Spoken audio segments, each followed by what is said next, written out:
వెళ్లే వాహనాలకు జెండా ఊపి ప్రారంభించిన బీఆర్ఎస్ పార్టీ వరంగల్ జిల్లా అధ్యక్షులు వర్ధన్నపేట నియోజకవర్గ మాజీ శాసనసభ్యులు ఆరూరి రమేష్ గారు బీఆర్ఎస్ పార్టీ అధినేత తెలంగాణ రాష్ట్ర తొలి ముఖ్యమంత్రి కేసీఆర్ గారి పిలుపు మేరకు కాంగ్రెస్ ప్రభుత్వం కృష్ణా జలాల నిర్వహణ బాధ్యత కృష్ణా రివర్ మేనేజ్మెంట్ బోర్డుకు అప్పగించడాన్ని నిరసిస్తూ నల్గొండ జిల్లాలో జరగబోయే భారీ బహిరంగ సభకు వరంగల్ బీఆర్ఎస్ జిల్లా పార్టీ అధ్యక్షుడు ఆరూరి రమేష్ ఆధ్వర్యంలో వర్ధన్నపేట నియోజకవర్గం నుండి ప్రజాప్రతినిధులు కార్యకర్తలు నాయకులతో కలిసి వెళ్లారు. కొట్లాడి సాధించుకున్న తెలంగాణలో రాష్ట్రంలో 10 ఏళ్లు కేసీఆర్ గారి పాలనలో సుభిక్షంగా ప్రజలందరికీ అన్ని సంక్షేమ పథకాలు అందించడం జరిగింది.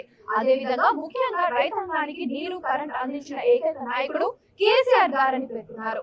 కాంగ్రెస్ ప్రభుత్వం తెలంగాణ రాష్ట్రంలో అధికారంలోకి వచ్చిన వెంటనే వారి కృష్ణా జిల్లా ప్రాజెక్టు కేంద్ర ప్రభుత్వానికి అప్పగించడం జరిగింది. దీనివల్ల రైతాంగానికి సాగునీరు తాగునీరు ఇబ్బందులను ఎదుర్కొనే పరిస్థితి వస్తుందని, ముఖ్యంగా ఉమ్మడి నల్గొండ మహబూబ్ నగర్ ఖమ్మం జిల్లాలో రైతులకు పెద్ద ఎత్తున నీటి సమస్య ఎదుర్కొనే పరిస్థితి వస్తుందని కేసీఆర్ గ్రహించి ఆనాడు తెలంగాణ కోసం ఉద్యమం చేశారు. ఈ కార్యక్రమంలో నియోజకవర్గ ప్రజా ప్రతినిధులు నాయకులు కార్యకర్తలు అభిమానులు పాల్గొన్నారు.